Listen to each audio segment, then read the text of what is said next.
교회에 계시는 성도님들과 인사하겠습니다. 잘 오셨습니다. 네. 오후 예배를 통해서 로마서 말씀을 계속 좀 나누고 있습니다. 지금까지 바울이 했던 얘기들을 종합해 보면 이 복음은 우리를 구원하시는 하나님의 능력이라 했습니다. 혹시 마이크 소리를 조금만 키워주실 수 있을까요, 방송실? 네. 그리고 이 복음이 우리 모두에게 필요하다고 말했습니다. 교회 밖에 있는 자나 교회 안에 있는 자나, 바울은 오늘 유대인이나 헬라인이나 모두에게 뭐가 필요하다 말하죠? 복음이 필요하다고 말씀하고 있습니다. 복음은 왜 필요할까?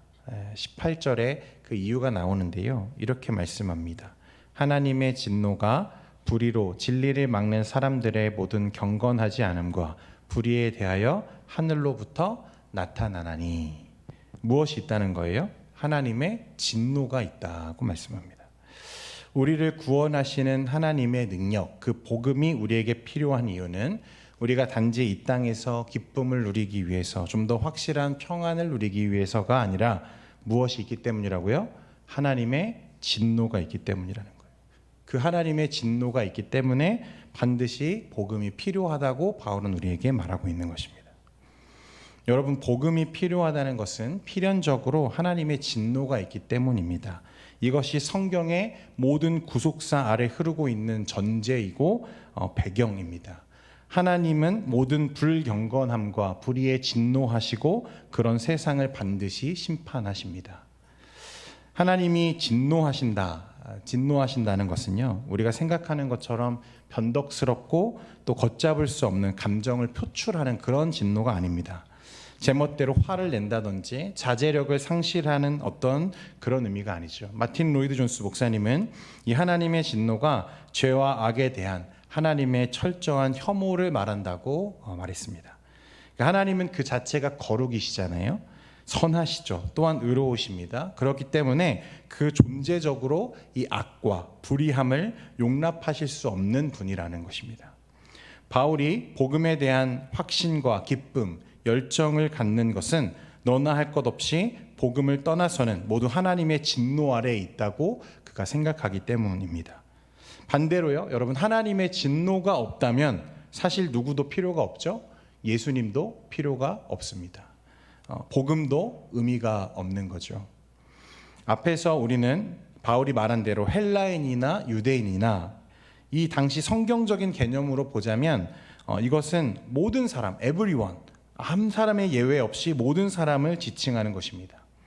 남자와 여자, 여러분 그 중간이 있습니까? 없는 거죠. 마찬가지로 유대인이나 헬라인은 헬라 말을 쓰는 사람들만을 말하는 게 아니라 유대인 외의 모든 이방인들을 그들은 헬라인이라고 불렀습니다. 그러니까 모든 사람이 지금 하나님의 진노 아래 놓여 있다고 바울은 말하는 거예요.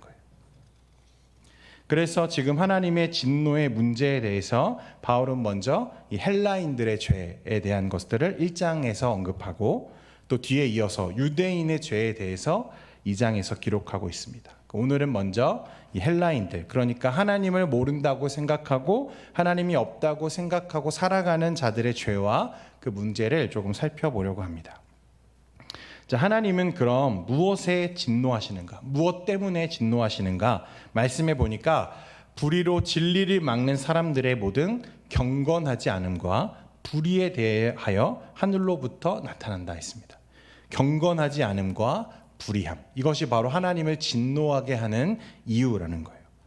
여러분, 경건하지 않다는 것은요, 하나님과 우리의 수직적인 관계가 파괴된 상태를 말하는 것입니다. 하나님은 사람을 창조하실 때 그냥 지으신 것이 아니라 필연적으로 하나님을 의존하고 하나님을 경배하는 자들로 지으셨습니다. 하나님 안에서만 영원할 수 있는 존재로 지으셨다는 거예요.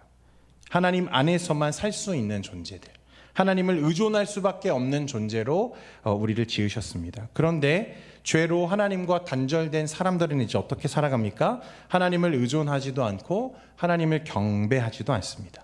하나님이 없다고 생각하고 살아가는 거죠. 이것이 바로 불경건입니다. 하나님이 계셔야 할 그 자리에 누가 대신 앉아 있는 거죠? 자기 자신이 대신 앉아 있는 것입니다. 그래서 오직 그는 자기 자신이 기준이 되어서 살아가기 시작하죠. 하나님이 없이도 살 수 있다. 나 스스로 모든 문제와 모든 인생을 주도할 수 있다고 믿고 살아가는 것, 그것이 바로 불경건입니다. 하나님은 그런 불경건에 진노하신다는 거예요. 세상 모든 사람들이 사실 이렇게 살고 있죠. 그가 어떤 삶을 살았는지와 관계없이, 그가 얼마나 선하게 살았든, 얼마나 부지런하고 신실하게 살았든, 구제를 많이 하고 사람들이 칭송할 만한 업적을 그가 아무리 많이 쌓았다 할지라도 하나님을 의존하지 않으며 하나님 없이도 살 수 있다고 믿는 모든 순간, 모든 사람이 불경건한 자들입니다. 그리고 이런 불경건의 결과가 뭐야, 여러분? 불의입니다. 불의. 그래서 여러분, 우리가 이 말씀을 나눌 때 한 가지 사실에 의아할 수밖에 없죠. 뭐냐면, 그러면 목사님, 하나님에 대해서 한 번도 들어본 적이 없는 그런 사람들은 어떻게 하나님을 믿습니까? 전혀 하나님에 대해서 들어본 적이 없는 자들은 그럼 어떻게 하나님을 경배할 수 있습니까? 하나님을 모르는데 어떻게 의존하고 하나님에 대해 들은 적이 없는데 어떻게 하나님을 경배하는가 하고 물을 수 있습니다. 이에 대해서 바울이 어떻게 우리에게 대답합니까? 19절과 20절 말씀 같이 한번 읽겠습니다. 시작. 이는 하나님을 알만한 것이 그들 속에 보임이라. 하나님께서 이를 그들에게 보이셨느니라. 창세로부터 그의 보이지 아니하는 것들 곧 그의 영원하신 능력과 신성이 그가 만드신 만물에 분명히 보여 알려졌나니 그러므로 그들이 아멘. 성경은 시대와 공간을 초월해서 어느 누구나 누구를 안다고 하죠? 하나님을 안다고 선언합니다. 하나님은 스스로를 창세로부터 그들에게 분명히 보여 알게 하셨는데 그 하나님을 알만한 단서들이 하나님이 만드신 이 피조 세계에 곳곳에 어떻게 돼 있다는 거죠? 담겨 있다는 거예요. 하나님이 모든 사람과 모든 피조물에 새겨두신 단서가 무엇일까? 그래서 그 누구도 핑계하지 못하게 하셨다는데 그게 무엇일까? 뭐냐면 일반적으로 그리고 보편적인 모든 사람은요, 여러분 종교와 민족, 시대와 그 배경을 떠나서 선험적인 기준을 가지고 태어납니다. 그러니까 경험하기 전에 이미 가지고 있는 기준들이 있다는 거예요. 우리는 그걸 뭐라고 말하냐면 양심이라고 부릅니다. 양심. 여러분 양심 있으시죠? 사람이 양심이 있어야죠, 그죠? 네. 그런 말들 많이 하시잖아요. 근데 이렇게 말하는 것 자체가 사실 우리가 선험적인 어떤 경험하지 않았을 때 이미 가지고 있는 기준들이 모든 사람들마다 다 어떻게 돼 있다는 거죠?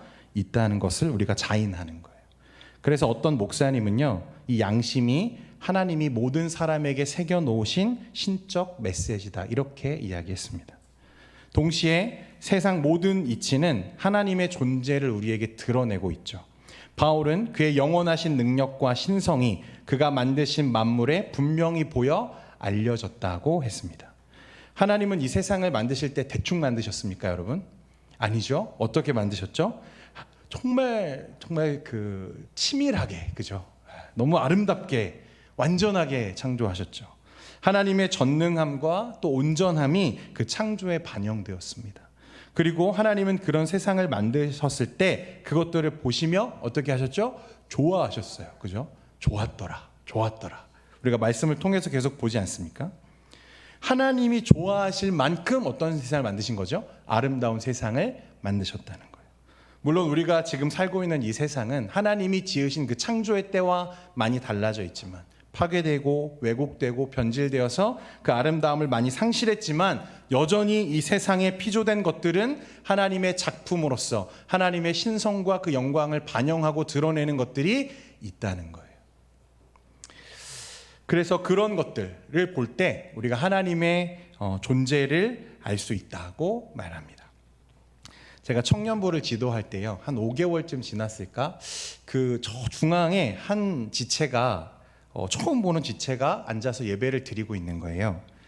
처음에 그 지체의 짧은 머리를 보고 제가 아무 생각 없이 형제님 너무 잘 오셨습니다 라고 환영했다가 알고 보니까 형제가 아니라 자매여서 굉장히 곤란했던 기억이 있습니다. 이 자매는 공대를 다니는 자매였어요. 되게 특별하죠. 그런데 어떻게 우리 교회로 오게 되었냐 물어봤더니 유튜브를 찾아보다가 교회 예배 영상을 보고 우리 청년부 예배에 관심이 생겨서 왔다는 거예요. 알고 보니까 공대생은 이제 과학적인 어떤 학문을 다루잖아요. 그래서 진지하게 그 과학에 대해서 학문적인 열심을 가지고 공부하고 있는데, 아무리 자기가 공부해봐도 이 세상이 이루어져 가고 있는 이 조화로움에는 과학으로는 말할 수 없는 필연적인 무언가가 있지 않을까라는 생각이 들더라는 거예요. 그래서 고민하다가 또 찾아보다가 우연치 않게 우리 교회 청년부 예배를 보게 되었고, 그럼 여기 한번 가봐야겠다 하고 오게 된 거예요. 그날 교회에 등록하고 자매는 성경 공부를 마치고 굉장히 지금 잘하고 있는 중입니다. 여러분, 이해할 수 없지만 그래서요, 이 이치를 깊이 연구하는 과학자들 중에는 우리가 생각할 때 과학자들은 예수 믿기가 쉬울까요, 어려울까요? 어려울 거라고 생각하지만 생각보다 예수 믿는 사람이 많습니다. 정말 학문을 깊이 그리고 진실되게 연구하는 사람들은요, 여러분 어떻게 보여지는 거죠? 이 세상이 우연으로 만들어졌다고 말하기에는 너무나 치밀하고 너무나 조화롭게 운영되어지고 만들어져 있는 것을 인정할 수밖에 없더라는 거예요. 그래서 여러분, 이 세상은 이루 말할 수 없는 신비로운 하나님의 작품으로서 하나님의 영광과 또 하나님의 그 능력을 반영하고 드러냅니다. 여전히 그 모든 피조물이 하나님 나라의 회복을 소망하며 그분의 영광을 드러내고 있다는 거예요. 그렇기 때문에 하나님에 대해서 난 들은 적이 없는데요, 하나님에 대해서 저는 들어본 적이 없는데요 라고 말할 수 없는 이유는 하나님이 우리 안에 하나님을 알만한 양심과 또 이 세상에 하나님의 영광을 드러내는 모든 피조물들을 통해 이미 밝히 보이셨기 때문에 그렇습니다. 물론 피조물을 통해서 사랑이나 긍휼 같은 이 하나님의 세밀한 속성까지는 우리가 알기 어렵지만 이 대자연의 위엄과 또 웅장함, 그 모든 것들이 완벽하게 조화를 이루며 이 세상이 유지되는 것들을 보면서 이 놀라운 세상을 계획하신 설계자가 있음을 알 수 있다는 것입니다. 오히려 이 놀라운 세상이 그냥 우연으로, 또 우연과 우연이 겹쳐져서 이렇게 조성되었고 그냥 우연으로 운영되고 있다라고 말하기에는 너무나 아름다운 세상이라는 거예요. 그러니까 사람들은 충분히 하나님을 알 수 있고 하나님을 인식할 수 있음에도 어떻게 하는 거죠? 그렇지 않고 있다는 거예요. 그래서 바울은 그들이 핑계하지 못할 것이라고 말합니다. 우리 21절과 22절 말씀 같이 보겠습니다. 시작. 하나님을 알되 하나님을 영화롭게도 아니하며 감사하지도 아니하고 오히려 그 생각이 허망하여지며 미련한 마음이 어두워졌나니 스스로 지혜 있다 하나 어리석게 되어. 이처럼 하나님을 알지만 하나님을 모른다고 말하고 하나님이 없다고 생각하며 살아가는 사람들, 그럼 그들이 어떤 모습으로 지금 살고 있는가? 이 불경건한 자들이 필연적으로 보이는 이 불의함이 있습니다. 우리를 이 어리석은 삶으로 인도하고 있는 그 불의함, 그 불경건의 결과가 뭐냐면 오늘 말씀에는 우상 숭배와 또 하나님의 질서, 창조 원리를 벗어나는 영리를 말합니다. 우리 23절도 같이 한번 읽겠습니다. 시작. 썩어지지 아니하는 하나님의 영광을 썩어질 사람의 새와 짐승과 기어다니는 동물 모양의 우상으로. 여러분, 앞에서도 말했지만 하나님은 사람을 만드실 때 하나님을 의존하고 하나님을 경배하는 존재로 만드셨잖아요. 그렇게 설계되었다는 거예요. 여러분, 그래서요, 좀 살펴보면요, 여러분, 종교가 없는 민족 있습니까? 저 아프리카 정말 미개하다고 여기는 아무것도 모를 것 같은 저 미개한 종족들 가운데에도 무엇은 있죠? 종교는 있더라는 거예요. 그러니까 우리 인간들에게는 무엇이 있습니까? 종교의 자리가 늘 있는 거죠. 그죠? 그래서 하나님을 없다고 생각하고 하나님을 알면서도 외면하고 살아가는 자들은 어떤 모습으로 드러나냐면 하나님을 대신 섬기고 의존할 대상들을 찾기 시작합니다. 그게 뭐냐면 우상인 거죠. 사실 이 세상에 지음받은 피조물들 중에 가장 존귀한 존재는 사람이죠. 그런데 우리는 그 사람을 위해 마련하신 다른 피조물들을 어떻게 하고 있는 거죠? 경배하고 숭배하고 있는 거예요. 얼마나 어리석습니까? 하나님이 지으신 피조물 중에 가장 존귀한 우리가 우리보다 한참 못한 그 하나님의 하등한 피조물들을 경배하는 모습들, 이 얼마나 어리석고 웃기냐는 거예요. 26절과 27절 이어서 보겠습니다. 시작. 이 때문에 하나님께서 그들을 부끄러운 욕심에 내버려 두셨으니 곧 그들의 여자들도 순리대로 쓸 것을 바꾸어 영리로 쓰며 그와 같이 남자들도 순리대로 여자 쓰기를 버리고 서로 향하여 음욕이 부릴 듯하며 남자가 남자와 더불어 부끄러운 일을 행하여 그들의 그릇됨에 상당한 보응을 그들 자신이 받았느니라. 아멘. 우상 숭배 이후에 또 한 가지 불경건한 자들의 특징은 뭐냐면 영리입니다. 영리. 하나님의 창조 질서를 무너뜨리는 거예요. 오늘 26절, 27절 말씀에는 무엇을 이야기합니까? 동성애를 말하고 있습니다. 이 로마서가 기록된 당시는요, 다른 시대보다 특별히 예술, 문화, 학문 등이 크게 발전하던 시기였어요. 아직도 우리는 그 시대의 유물들을 관람하면서 놀라워하죠. 어떻게 이 시대에 이렇게 정교하게, 또 이렇게 정확하게, 이렇게 다양한 것들을 만들어내었을까 하며 놀랍니다. 그렇죠? 그런데요, 그 당시 문화들을 깊이 들여다보면 더 놀라게 돼요. 무엇에 놀라죠? 말할 수 없을 만큼 문란하고 음란한 것들이 너무나 당연하게 그 시대 가운데 여겨졌다는 사실에 놀라게 됩니다. 여러분, 로마 황제의 80% 이상은 동성애자였습니다. 그리고 이름만 대면 알만한 철학자들은 소아성애자들이 많았어요. 그리고 이건 당연하고 아주 정상적인 것들로 여겨진 것들이었습니다. 이것이 불경건한 자들, 하나님이 없다고 여기는 자들의 특징이죠. 하나님이 기준이 아니니까 무엇대로? 내 마음대로 삶을 살아가는 거예요. 하나님이 기준 삼으신 것, 하나님이 정하신 것들이 중요하지 않게 되는 것입니다. 이런 부끄러운 일을 행하면서도 부끄러운지 모르고 살아가는 자들이 불경건한 자들이죠. 자, 여러분, 성경적인 원리로 볼 때 동성애는 하나님의 질서를 벗어난, 하나님이 남자와 여자를 창조하신 창조의 원리를 벗어난 명백한 죄입니다. 그런데요, 이 말씀을 읽으면서 혹시 이 더러운 죄악들이 혹 나와는 상관없는 일이라고 여러분 생각하지 않으셨습니까? 동성애, 그래 죄악이지 라고 생각하시면서도 그것들이 나와는 전혀 관련 없는 것처럼 여기지 않으셨습니까? 저는 그랬습니다. 나는 그렇지 않다고 생각했거든요. 여러분, 동성애는 죄입니다. 맞습니까?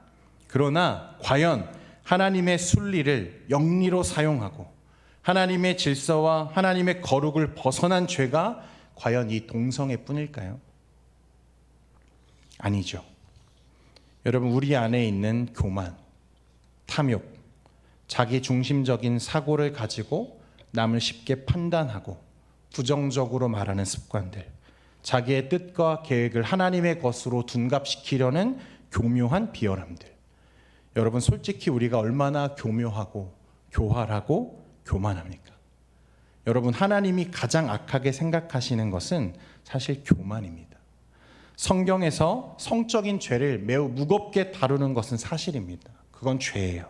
하지만 성경은 성적인 타락을 10번 정도 말할 때 자기 중심적인 교만과 생각, 이기주의, 타인에 대한 무례한 판단들을 더 자주, 더 무겁게 다룬다는 것을 우리가 반드시 기억해야 됩니다. 여러분, 아담이 하나님이 정한 선악과를 따먹은 이유가 무엇입니까? 내가 하나님처럼 되려고 하는, 내가 하나님이 될 수 있다는 무엇이? 교만이 피조물과 창조주 사이에 그어져 있던 이 절대적인 기준선을 넘어가게 만들었어요. 그 교만의 씨앗이 여전히 우리 안에 있다는 것입니다. 여러분, 하나님은 교만을 가장 증오하세요.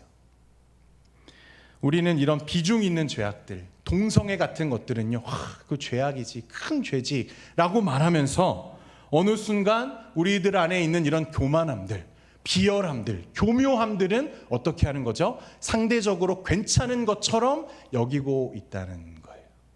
그렇지 않습니까? 저만 그런가 봅니다.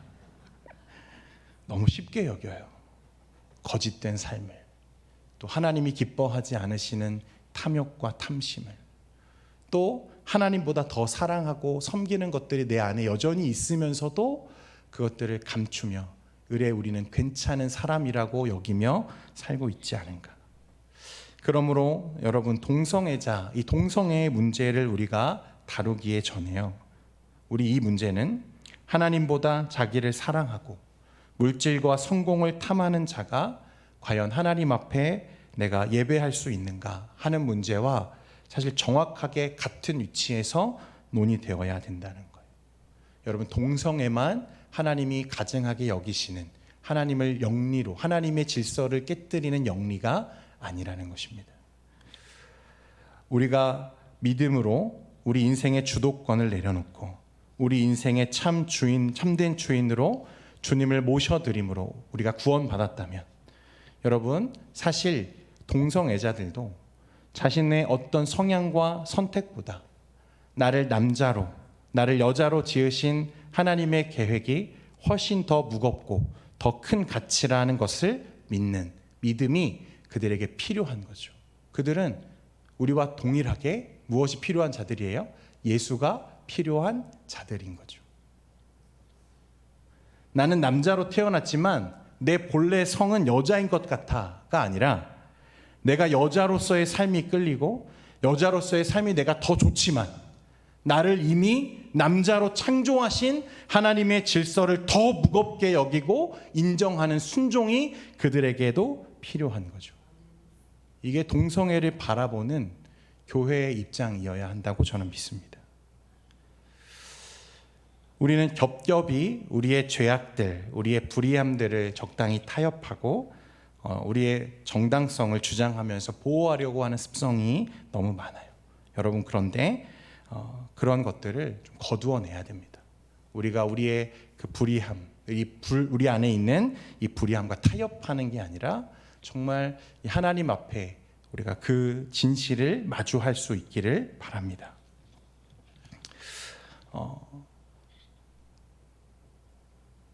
바울의 논리를 따르면 우리에게 복음이 필요하다. 그런데 그 복음은 이런 거다. 복음에 대해서 이야기하는 게 아니라 먼저 죄에 대해서 이야기를 꺼내는 것을 우리가 봅니다.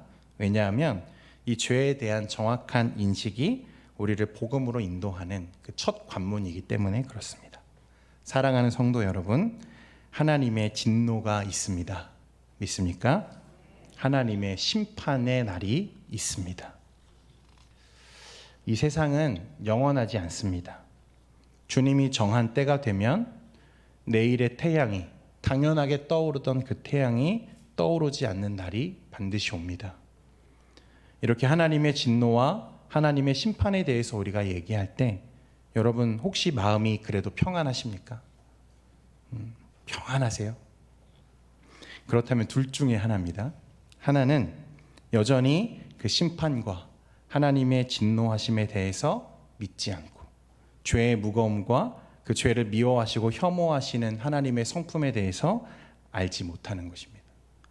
두 번째는 뭐냐면 나는 완전히 실패했지만 완전히 순종하심으로 하나님의 구원을 이루신 예수 그리스도로 말미암아 내가 그 하나님의 진노와 심판에서 완전히 자유하다는, 우리 주 예수 그리스도를 온전히 의지하는 믿음이 여러분들 안에 있는 것입니다.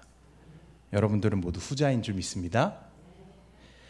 여러분, 하나님의 진노와 심판이 불경건한 자들과 그들의 모든 불의를 향해 쏟아지고 있기에 오늘날 우리를 그 모든 심판으로부터 건지시는 예수 그리스도의 십자가는 다함이 없는 하나님의 은혜인 것입니다. 주님은 우리를 구하시기 위해서 이 세상에 직접 뛰어드셨고 오직 하나님의 뜻에 온전하게 순종하셔서 우리를 위해 대신 죽어주셨습니다.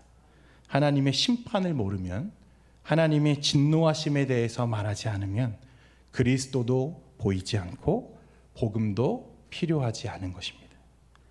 한 주간의 삶을 여러분 살아가실 때에 여러분 타협하지 않고 오직 이 그리스도를 붙잡고 하나님을 기쁘시게 하는 여러분 참된 믿음의 사람들로서 살아내시기를 주님의 이름으로 축원드립니다. 우리 이 시간에 우리 예수 그리스도의 은혜를 생각하며 그 피가라는 찬양 같이 부르고 잠깐 우리 결단하며 찬양하기를 원합니다. 주님이 나를 위해 흘려주신 그 십자가의 은혜가 얼마나 귀한 것인지, 여러분, 하나님의 진노와 그 심판이 우리에게 쏟아지고 있는 중임에도 내가 자유하고 내가 평안을 누릴 수 있는 것은 내가 그 그리스도 안에 있고 내가 하나님과 그 그리스도로 말미암아 화목해 되었다고 믿는 그 믿음이 주는 평안인 줄 믿습니다. 우리가 이 시간에 묵상하며 찬양하고 다시 한번 하나님과 그 거룩한 삶으로 결단하며 일어나는 귀한 시간 되기를 원합니다.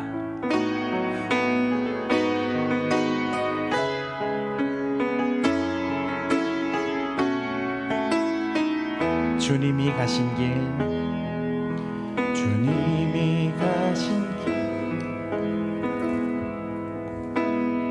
보다 십자가 이 죄인하여 홀로 가신 길, 걸음걸음마다 흘리신 그 피가 나의 더러운 죄 사하셨네. 상한 나의 마음, 지친 나의 영혼, 주님의 십자가 회복하네. 주님의 그 피가 나를 구했네. 영원한 생명을 주셨네. 나 이제 알았네. 나 이제 알았네. 그 피의 의미를, 눈물의 의미를 나는 알았네. 자기를 내어 주어 세상을 구했네. 그 피가 나를 구했네. 그 피가 나를 구했네. 그 피가 우릴 구했네. 주님의 그 사랑이 나를 구원했네. 주의 사랑이 우릴 구원했네. 나 이제 자유하네. 모든 죄 사해졌네. 당신을 구하시려 이 땅에 오신 주, 나 이제 그 피로 영원히. 한 번 더. 나 이제 알았네. 나 이제 알았네. 그 피의 의미를, 눈물의 의미를 나는 알았네. 자기를 내어 주어 세상을 구했네. 그 피가 나를 구했네. 그 피가 나를 구했네. 그 피가 나를 구했네. 아멘. 그 피가 우릴 구했네. 주님의 그 사랑이 나를 구원했네. 주의 사랑이 우릴 구원했네. 나 이제 자유하네. 나 이제 자유하네. 모든 죄 사해졌네. 모든 죄 사해졌네. 당신을 구하시려 이 땅에 오신 주, 나 이제 그 피로 영원히. 여러분, 우리가 동성애를 하지 않아서 구원받음이 아닙니다. 예수를 믿어 구원받음입니다. 우리가 다른 죄를 남들보다 덜 지어서 구원받음이 아니라 그리스도의 보혈이 우리의 죄를 덮었기 때문에 우리가 구원받습니다. 그 사실에 감격하며 감사하는 이 한 주가 되기를 소원합니다. 시간 기도할 때 하나님, 그 은혜가, 그 감사가 이 한 주를 살아가는 동력이 되게 하시고, 오직 주님의 말씀과 은혜로 내가 이 한 주를 살아내며 하나님이 지으신 이 아름다운 세상을 마음껏 누리며 하나님의 영광을 드러내는 존귀한 자로 살 수 있도록 하나님, 내 안에 충만한 은혜 달라고 이 시간 함께 기도하기를 원합니다. 기도하겠습니다. 거룩하신 하나님 아버지, 오늘 우리가 이 말씀을 통해서 우리의 불의함과 또 우리의 이 안에 있는 이 불경건함들을 바라봅니다. 하나님, 탐욕과 미움과 시기와 비방함과 분냄과 하나님, 이 하나님의 질서를 영리로 바꾸는 하나님이 불의한 것들이 내 안에도 여전히 있음을 주님 봅니다. 그럼에도 하나님이 나를 구원하시니 하나님이 그 보혈의 은혜로 나를 세워주시니 주님 감사인 것을 깨닫습니다. 주님, 나를 위해 이 땅에 오셔서 자기 피를 흘리시고 우리를 위해 대속적 죽음을 죽어주시고 십자가에서 그 구원을 이루어내신 그 예수 그리스도를 이 한 주간의 삶 속에서도 온전히 바라보며 의지할 수 있게 하시고 하나님, 나를 구원하신 그 은혜와 그 감사가 한 주를 살아가는 우리의 이유와 동력이 되게 하여 주옵소서. 우리 안에서 흐트러지지 않는 상함이 없는 하나님의 은혜와 감사가 하나님 늘 샘솟게 하시고 감격하게 하시고 기쁨과 하나님 감사가 하나님 우리를 살아가게 하는 이 모든 것들을 다스리는 동력이 될 수 있도록 인도하여 주옵소서. 오직 예수 그리스도의 보혈이 나를 살리셨으니 주님 기억하며 살아가는 우리 모두가 되게 하여 주옵소서. 주님 인도하여 주옵소서. 하나님의 진노가 불의로 진리를 막는 사람들의 모든 경건하지 않음과 불의에 대하여 하늘로부터 나타나나니 하나님 아버지, 우리를 예수 그리스도의 보혈로 덮으시고 우리를 자녀 삼으시고 인쳐주심에 감사드립니다. 내가 의로운 것이 아니요 내 안의 불의가 그리스도의 보혈로 덮였음을 기억하고 이번 한 주간의 삶 속에서도 주님과 동행하며 감사하며 감격하는 우리의 삶이 되도록 인도하여 주옵소서. 예수님의 이름으로 기도합니다. 아멘.